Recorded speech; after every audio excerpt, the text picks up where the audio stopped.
Jazzcast Pros. Have you ever been stuck in a spot that you want to get out of, but you're not sure quite what direction to go? Have you spiraled because you felt like you need to take a step in action, but it has to be the perfect right next step? So you just spiral and have anxiety around any action and don't do anything.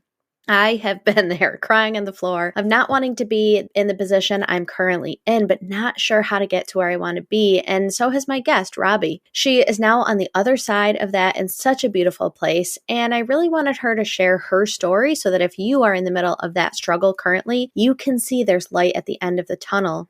Robbie shares her journey of being stuck and feeling very unappreciated, burnt out, and really having a hard time with where she was. And she has come full circle in less than a year to being now in a career where she is fulfilled, she is supported, and really flourishing. She shares her story, she shares some tips, insights. So I'm excited to share Robbie's story. So if you want to hear more, keep on listening.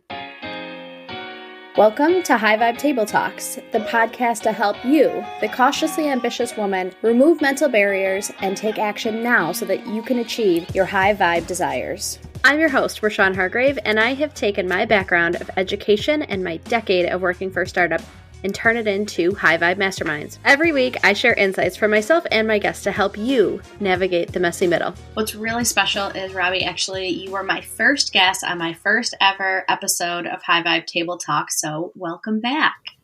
I'm so excited to be back. Can you tell us a little bit about who Robbie is? Sure. Today, Robbie is I'm thinking myself right now as a sort of hybrid entrepreneur. And I mean that I am certainly doing things that are like in my own business and building my own kind of career path. And I have a foot in employment as well. And so I'm kind of straddling between those two things. But it seems that those aren't mutually exclusive in this moment. These are kind of two things that are sharing the who Robbie is pie in my brain. So hybrid entrepreneur, and specifically I work in operations strategy, so kind of project management or operations management, building up teams. And I mean, in particular, right now I work in marketing and I am building up a creative studio team within a corporation. And so I really like the curating and the cultivating of a team. And to me, those are kind of two parts of the same piece. You like to, you scoop in the people that you are looking for, but then you build up the people that you want in that team. And then lastly, I'd say I'm still at my core, I'm a creative person. And I think that ties into like everything I would consider myself, an entrepreneur and an operations, a strategist, a curator. All of that is a type of creativity, I think. Yeah. I love that you don't put your entrepreneur self and your creative self and your like full-time job self in friction. Like I know I have felt that previously of like, I'm pulling away time from my full-time job to pour into high vibe, which always felt like I was doing a disservice. And I love how you show up and you're like, I'm all of these things and. Yeah.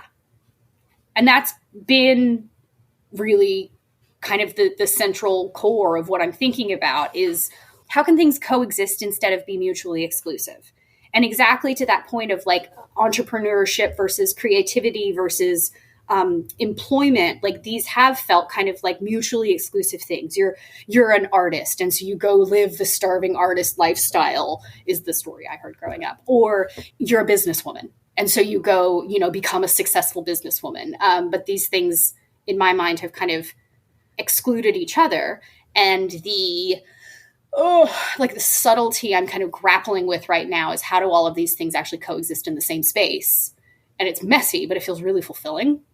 It's so messy. It's not, it's so easy to compartmentalize and to put myself into a cleanly labeled category, even though it doesn't work that well. And that's not a real sustainable thing for me. It's still a simpler thought for me to get my head around being one thing cleanly instead of being many things in a kind of messy, fluid way. Mm-hmm.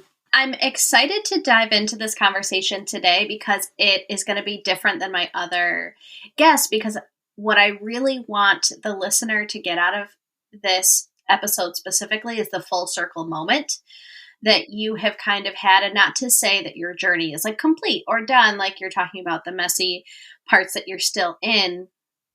But I, like, when I was prepping for this episode, the thought that came to my mind was Robbie's arc of chaos to calm.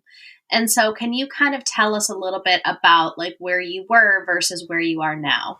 Yeah, for sure. I like the language of chaos to calm, and thinking of that as like a circle, and coming full circle and thinking that like, ooh, I'm going to circle that again. I'm going to go through the circle again of chaos to calm. And that's probably like an iterative upward spiral that I'll do many times. So a brief overview of Robbie's latest chaos to calm arc, I think, is a lot about my employment and my identity as a entrepreneur versus an employee. Let's say this has been in the last 3 to 4 years, my relationship with how I show up at work and how I consider myself, my relationship with work. So I come from a marketing, especially like an advertising agency background. And agency life is kind of iconically, there's like a high turnover and high burnout in creative agency life. And so about 3 or 4 years ago, I was in an agency. I had been there for 8 to 10 years. And so had been long enough to really like kind of get my feet under me and it not feel new and sparkly anymore. And that burnout was really starting to set in and not be ignorable. And so I was doing a lot of kind of self-reflection work and trying to understand what motivates me and what kind of work do I want to do, and feeling this sort of, I'm running out of time. I'm running out of energy. This isn't going to be sustainable for too long. Like I felt an expiration on it. And I think that pressure sort of pushed me, and there was an urgency, a drive to figure out like, what do I do next? It's so exciting to live downtown. I mean, it actually is, but. I was at my dad's yesterday, and we were sitting at his dining room table doing some work, and I look out the window and I was like, I could see his neighbor in his like living room hang out. I was like, I forgot what it's like to have neighbors. Like, it's so interesting. Right? You could just peek in and be like, oh, that's a person. Yeah. I can see in their house. Huh. I don't really see houses. No. Oh, now are you going to bark? Are you going to join? Oh, good. Oh, good. Lois has things to say. Yeah, you tell him, Lois. So I think I had left off at this kind of pressure. I had felt this like expiration on, I'm not going to be able to do this work forever. I'm burning out. This is not sustainable for me. So started looking for, great, what motivates me? What work am I supposed to be doing? Plus there was a little bit of I was wondering like what I'm supposed to do. Like what's my calling? I grapple with that idea a little bit because I think that the way that I felt it at first was a little bit outside of my choice. Like it kind of felt like a thing that was passed down from God or the universe, or this kind of outside of myself, larger than me thing. And so I was wondering, like, what is it that, the universe or God wants me to be doing here? And I have continued to grapple with that question, but it has become a lot more personal now. And it's not so much what am I supposed to be doing, but it's more, what do I want to do? What feels good? So then there was a moment where like, things broke. There was a catalyst and I had to change. And it happened in 2020. And I imagine that everything that's going on in the world and all of the kind of pressure cooker that it was certainly contributed to that moment of like, okay, I have to do something else now. And for me, that was I quit my job entirely.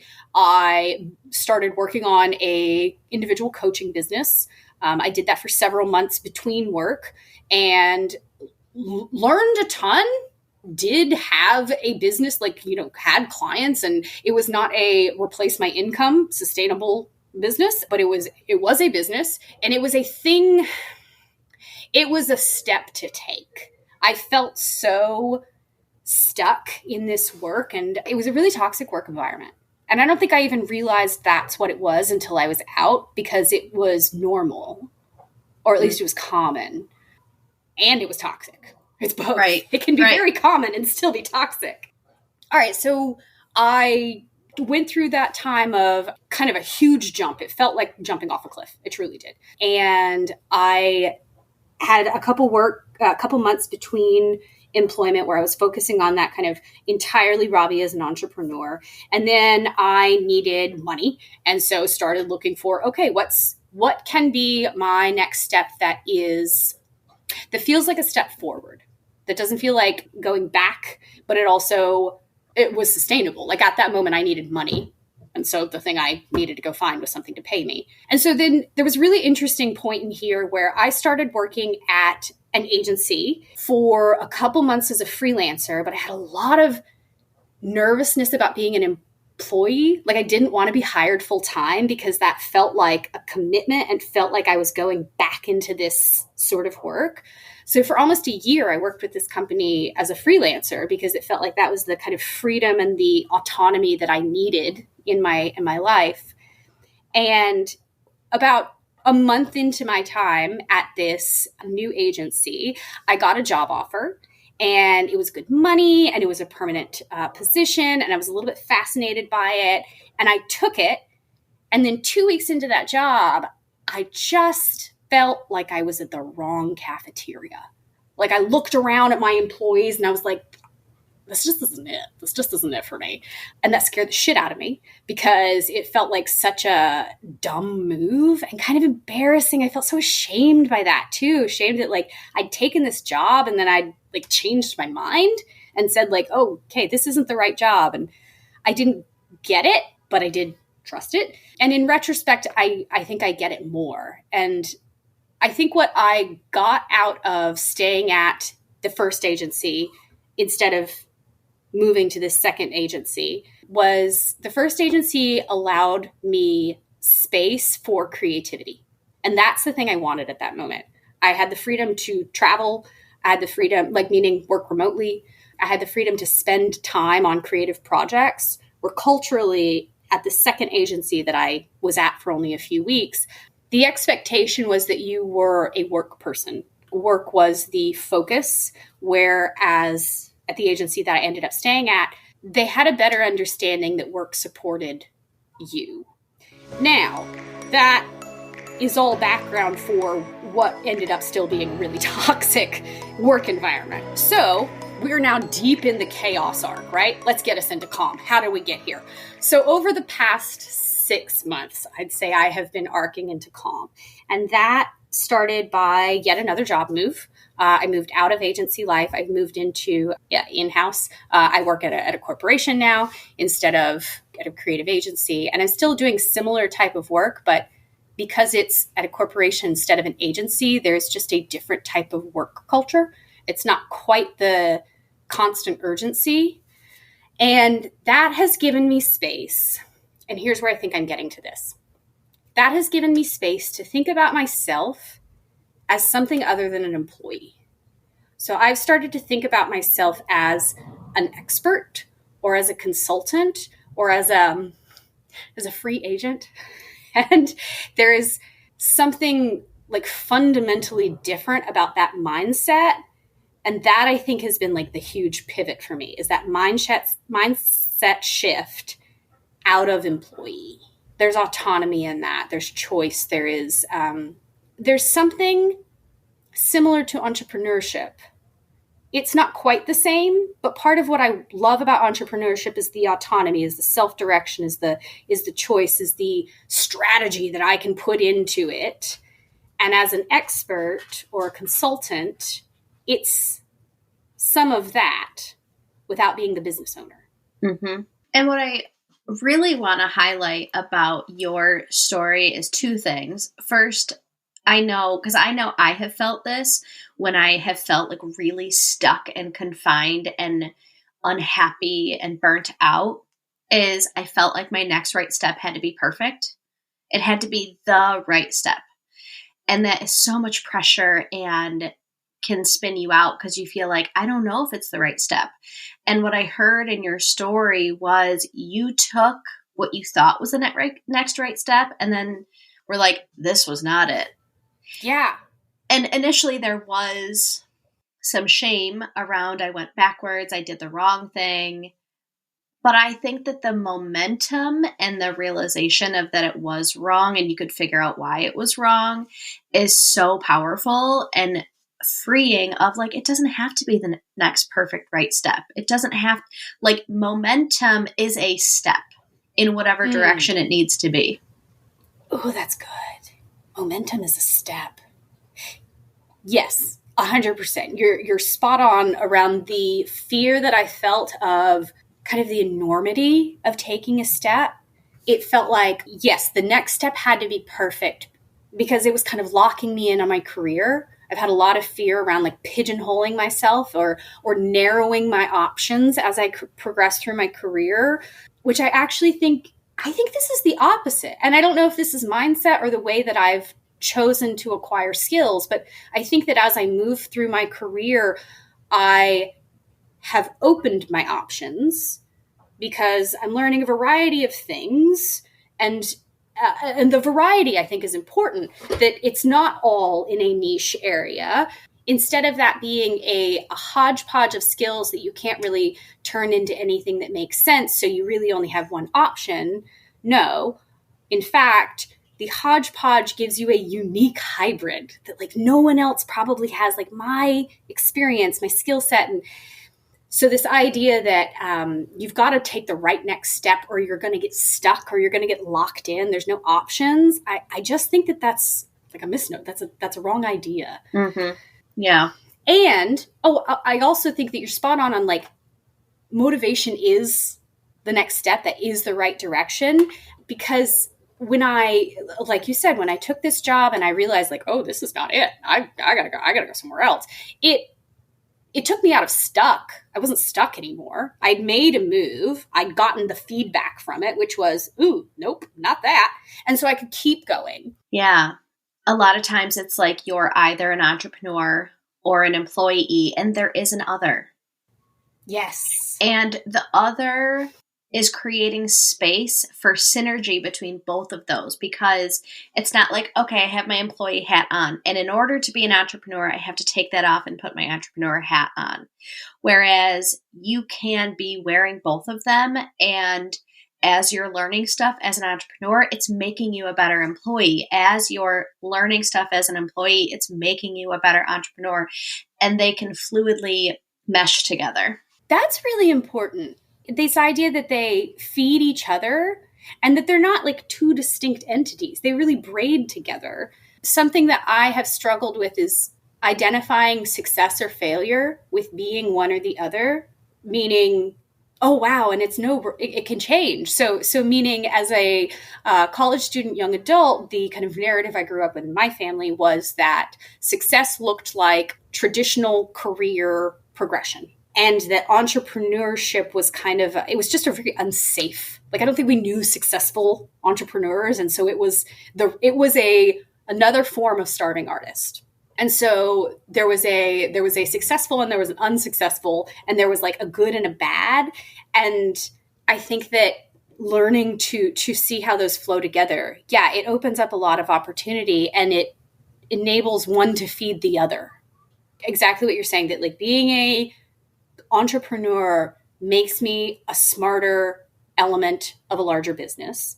Being an employee, God, it makes me a much smarter employer if I actually do work with other people. And if not, if it's just me, I'm a solopreneur, so it's certainly mutually beneficial information. We've had a lot of discussions around this, and I know that for you, there has been a journey of like shedding of your identity and moving into that kind of like the other, not employer, not entrepreneur, that other, and things that you were like holding really tightly onto at the agency that you were still holding on to as in your new role. And you had to sit and be like, I can put this down. And so what does that look and feel like to you now, speaking to someone who may not even realize that they're holding on to all those things at the moment? It feels like shattering, especially the initial shedding. It feels like a loss. And there's a lot of detachment, or there was in my experience. I had a lot of attachment to what I thought I wanted to be, or what a successful entrepreneur or employer, whatever it was, what that looked like. And so the initial letting go of it was kind of violent, isn't quite the word, but there was a crash to it. It was shattered is really the word that comes up. And then I think that as I leaned into that and continued to kind of let it go, let the shed happen. And then it feels cyclical, feels seasonally. I kind of go through this again, and I go through like what I think I am and what I think I ought to be. And then I let that go. And in a later shedding, it feels less like a shatter and more like peeling out. And it's kind of maybe painful, but it also, maybe it feels less like I'm pulling off my arm and feels like I'm pulling off some dead skin on top. And then I think as that gets more comfortable, it becomes more like rinsing. Like you can get in and like there's a relief to it even. And I imagine what's different from one to the next is my attachment or my expectation of what I think that process should be or what I think I'm supposed to be. And the more attached I am to it, the more kind of brittle and the more that shedding feels like a shatter. And the more I can melt and flow with that and just be curious about it, the more that shedding just feels like a shower, like a rinse. Mm-hmm. Yeah. And I really like that philosophy around a lot of times during pivots, especially when we're deeply attached to something, it can feel like a failure. It can feel like it is us. And there is a lot of shame attached to that. And switching shame to curiosity, I think is such a power. That's a power move. Yeah. And it's brave. When I am in shame, I think that I owe something to that shame. Like it's not okay for me to put it down. It's cheating. It's giving up. It's ignoring my conscience. I'm very attached to my shame when I'm in it. But when you can shift it into that curiosity and just ask, why? What makes us feel this way? What's going on here? It automatically loosens the grip that would be a shatter. I'm able to flow with that in so much more ease. Yeah, and I think some of it may be related to the fact that I think that we look at, especially early in our career, we look at our job as our identity. And so when we pivot or move or change, like it's something deep within us. So it's almost like having a surgery. Like something is fit, like you said, you're losing an arm. Yeah. Versus when you realize that you're just in a relationship, even as an entrepreneur, my business is not who I am. I'm in a deep relationship with it because I put so much time and effort and energy into it. But if it were to all fall away tomorrow, I would still be whole. And just like any relationship, after you leave that relationship, it's if you were to break up with your partner of 10 years, someone 72 hours later wouldn't be like, why aren't you over it by now? But I think that sometimes that's the feeling we get when we leave relationships with employment or entrepreneurship. And as you go through that a couple times and make those pivots, it becomes less about losing my identity and it becomes onto the next, onto something better, onto something different. Yeah, I agree. You bring up a really good point about if you break up with someone wouldn't ask you 3 days later, like, why aren't you over this? Or it's a good point that work leaves an impression on us the way that relationships leave an impression. It's a relationship.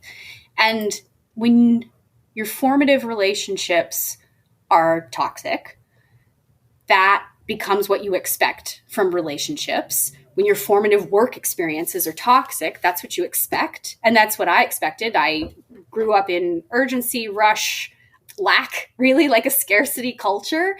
And I thought that was normal. And so when I was looking for this next step out, I was almost afraid to look for or ask for something that didn't feel like this sort of rush toxic because, one, I thought it didn't exist.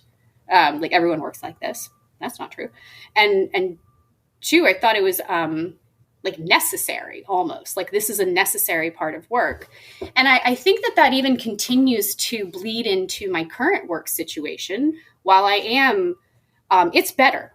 Like it's decidedly better in measurable ways. I don't work long hours. There's not the urgency that it was just the baseless of every day before.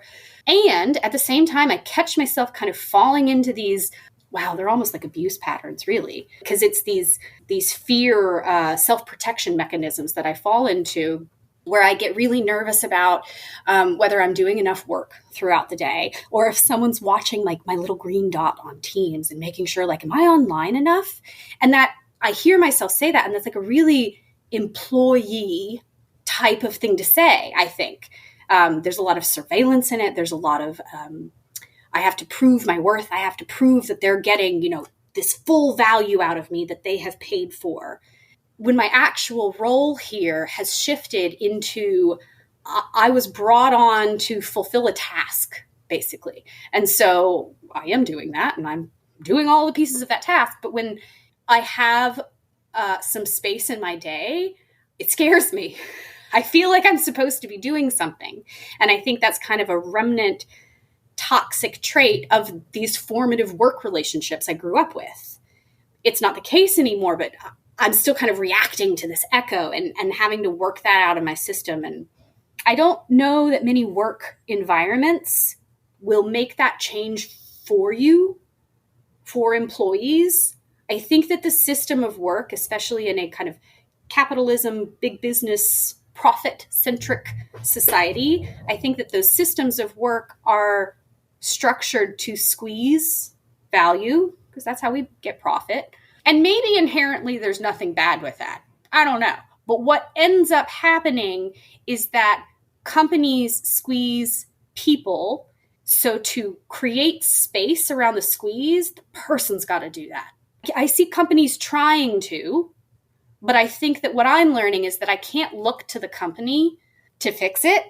They might try. And like, yes, we should absolutely continue to try to change that. And as an employee or as a consultant, I've got to protect that myself. I internalize that as like cheating or dishonesty or giving less than I could, because I learned that what I do as an employee is I show up and I give all of myself. That's not what's required of me. And that's, I don't think, what any employee should do. You should never show up and give all of yourself. You don't have anything left. Right. That is so good. And we are unfortunately coming up on 30 minutes, which is wild because it always goes by so fast. So fast. So if Robbie is speaking to the younger version of Robbie, and the younger version of Robbie is listening right now, what does she say? What you feel is accurate, and it's not you. And also, it's not that deep. Just do something. Take the next step. Like, the next step is both, yes, it does kind of launch you in a direction, but also that direction isn't concrete. You can change directions. So if in that moment where I felt like stuck and like boiling under so much pressure, just go do something. I don't want to say it doesn't matter, but I kind of do want to say it doesn't matter. You're going to be fine. I heard once from Elizabeth Gilbert and Rachel Cargill, I definitely said this on the last one, we're on a podcast together, and I was listening to them, and Rachel Cargill shares this phrase that she has kept with her in all of her creative ventures, which was, in my life, I will flourish many times, and when I do not flourish, I will recover. I will do both of these things. And so that has stuck with me so hard as like, it doesn't matter. It's not that deep, because either I'm going to flourish or I'm going to recover, and I will do both. Yeah. That is such a great place to end. Thank you so much for joining today. This was a really, really wonderful conversation, and I know it's going to have an impact because I know that I was in that place at one point. You were. I've talked to many other people who were in that place at one point, and I think they're going to take a lot from this conversation. So thank you. Thank you. Thanks for having me on. I love the tables you're building. I will sit down at literally any table you build. At some point, we're going to have to explain that concept if you haven't done that yet. I haven't. I don't think I have. Okay. We'll get to the tables. Yes. It's a really deep lead.